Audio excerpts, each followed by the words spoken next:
सर्वात महत्त्वाची गोष्ट म्हणजे आज जे नवीन वेळापत्रक अध्यक्षांनी जाहीर केलं त्यामध्ये सर्वप्रथम आमचं जे म्हणणं होतं की 19 तारखेला जे 4 साक्षीदार अपोजिशनने जे पिटिशनर होते त्यांनी जे 4 साक्षीदार दिले त्यांची उलट तपासणी घेण्यासाठी त्यांनी सकाळी 4 वाजता 19 तारखेला काही कागदपत्र आमच्याकडे दाखल केले, अध्यक्षांकडे दाखल केले आणि ते घेता येणं शक्य नव्हतं. म्हणूनच आम्ही रिक्वेस्ट केली माननीय अध्यक्षांना किंवा हे सकाळी 4 वाजता मिळाल्यानंतर एका दिवसात क्रॉस एक्झामिनेशन होऊ शकत नाही, म्हणून 4 दिवस आम्हाला अधिकचा वेळ मिळावा. आणि त्या अध्यक्षांनी संपूर्ण सुप्रीम कोर्टाच्या जे काही निर्देश दिलेले आहेत त्या निर्देशांचं आणि 31 तारखेच्या आत हे सगळं वेळापत्रक ठरवून 31 तारखेच्या आत हे सगळं सबमिट झालं पाहिजे आणि त्याच्यावरची क्रॉससुद्धा झाली पाहिजे अशा स्वरूपाचं परत एकदा फेअर वेळापत्रक त्यांनी या ठिकाणी सांगितलं. आणि आमची मागणी जी 4 दिवसाची मागणी होती ती अध्यक्षांनी या ठिकाणी मान्य केली. सर, जे प्रतिज्ञापत्र तुम्ही सादर केलेलं आहे त्याच्यावर पुन्हा एकदा शरद पवारांवर थेट निशाणा साधलेला आहे. ते मनमानी करत होते, आम्हाला बोलू दिलं जात नव्हतं, 4 लोकांचं ऐकत होते. नाही, सातत्याने आपल्या निदर्शनात एक गोष्ट आणून देतो की पवार साहेबांच्या बाबतीमध्ये फार मी काही अधिक बोलणार नाही, पण वाद ते सारखं आपल्या भाषणांमधनं आपल्या वक्तव्यातनं सारखं बोलायचे की भाकरी फिरवली जाईल. भाकरी फिरवली जाईल याचा अर्थच असा असायचा की पक्षामध्ये फार मोठ्या प्रमाणावरती असंतोष आहे, नाराजी आहे. सातत्याने त्या बाबतीमध्ये चर्चा केली जायची आणि चर्चा केल्यानंतर बाहेर कुठेतरी भाकरी फिरवली जाईल अशा स्वरूपाचे जे स्टेटमेंट येत होते त्याचा अर्थच असा होता की पक्षामध्ये एक प्रकारची कुठेतरी मनमानी चालली होती आणि त्यामुळेच या प्रकारचे निर्णय झालेले. तुम्ही डॉक्युमेंट फाईल केलं त्या संदर्भात काय तुमच्या विरोधातले पुरावे जे आहेत ते शरद पवार यांच्या गटाच्या वकिलांनी आता आणले आहेत आणि त्याच्यावर देखील आक्षेप घेतला जाईल असं म्हणजे एकंदरीतच वरती संभाषणातून दिसून आलं. नाही, आता सगळे जे पुरावे आमच्या बाजूने जे होते ते सबमिट झालेले आहेत. ते कायद्याला धरून आहेत, घटनेला धरून आहेत.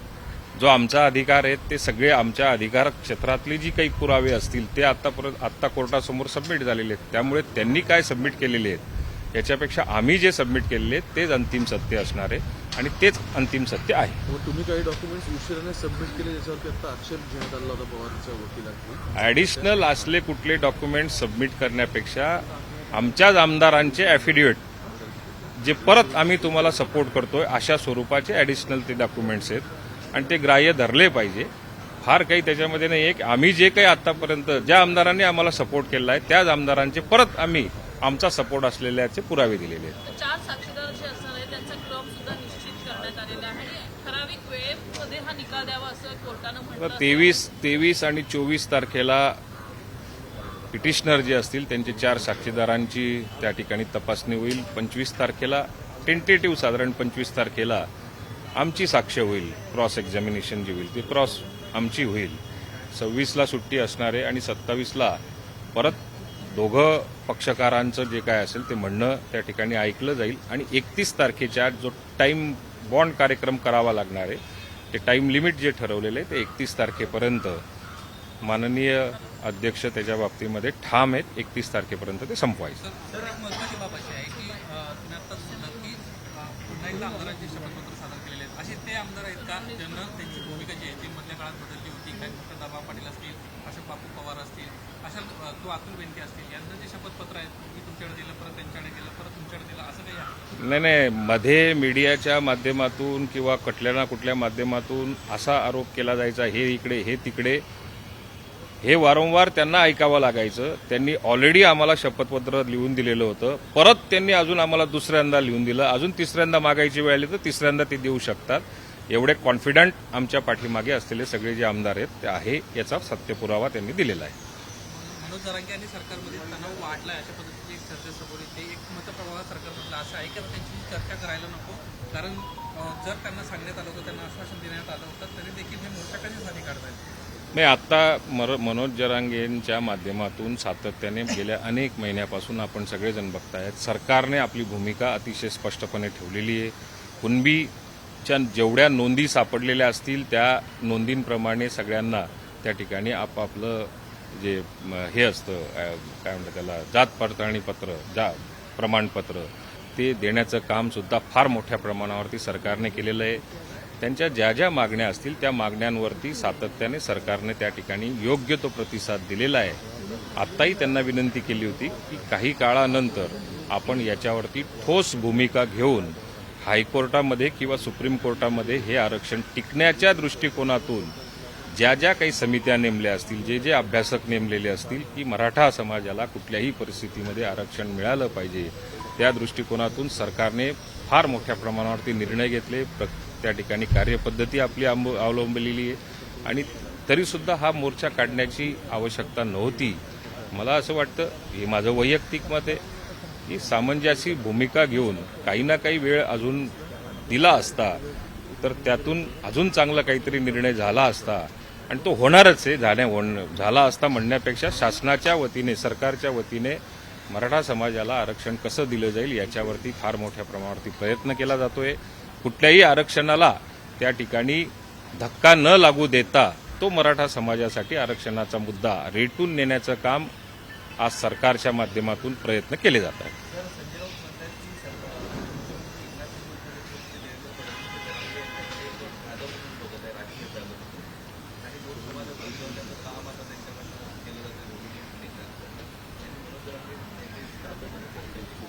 आता ही वेळ जर का सन्माननीय माजी मुख्यमंत्री उद्धव ठाकरे साहेब यांनीच समजा जर का योग्य पद्धतीने हाताळली असती आणि सुप्रीम कोर्टामध्ये जर का हे पिटिशन टिकून दाखवलं असतं, त्यावेळी आम्हीही सरकारमध्ये होतो, ते टिकून दाखवलं असतं तर मग संजय राऊतांना त्या ठिकाणी बोलण्याचा अधिकार राहिला असता.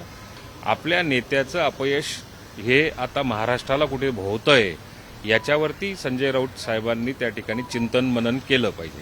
एक महत्त्वाचं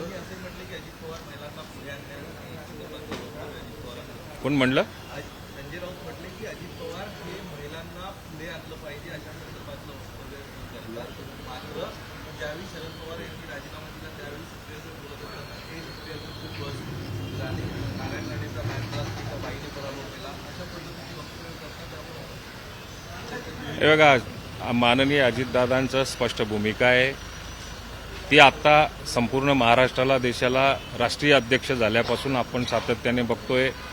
महिलांना सक्षम करणे आणि प्रत्येक घटकातली महिला, ती आदिवासी असेल, अल्पसंख्याक असेल किंवा बहुजन असेल, महाराष्ट्रातल्या कानाकोपऱ्यातल्या महिलांना संघटित करून फार मोठ्या प्रमाणावरती कार्यक्रम घेतला. त्यामुळे आता या उकळ्या फुटलेल्या आहेत. मागचं काय आताचं काय असं दाखवण्याचा प्रयत्न केला जातोय. पण अजितदादांचा स्वभाव हा मूळचा असा आहे की महिलांना सुरक्षा मिळाली पाहिजे आणि त्यांचा सन्मान झाला पाहिजे. हीच भूमिका मागेही होती, आजही आहे आणि उद्याही राहणार आहे. एक महत्त्वाचं अधिवेशनात घोषणा करण्यात आली होती अवकाळी पावसासंदर्भात तुमच्या खात्याकडून आणि मुख्यमंत्र्यांनी पण सांगितलं होतं की SDRFचे निकष वगैरे शिथिल केले गेले, पण अजून शेतकऱ्यांच्या खात्यात जे पैसे जमा व्हायला पाहिजेत ते पूर्णतः झाले दिसत नाहीत. महाराष्ट्रातली जवळपास 9 जिल्ह्यांमधली आता परिस्थिती काढली तर त्या ठिकाणी वेगवेगळ्या शेतकऱ्यांना अजून पैसेच मिळाले नसं सांगतात. नाही, हे सत्य आहे की आतापर्यंत काही जे पैशांचं डिस्ट्रीब्युशन करण्याची प्रक्रिया जी सुरू केली पाहिजे ती हळूहळू टप्प्याटप्प्याने पुढे सरकते.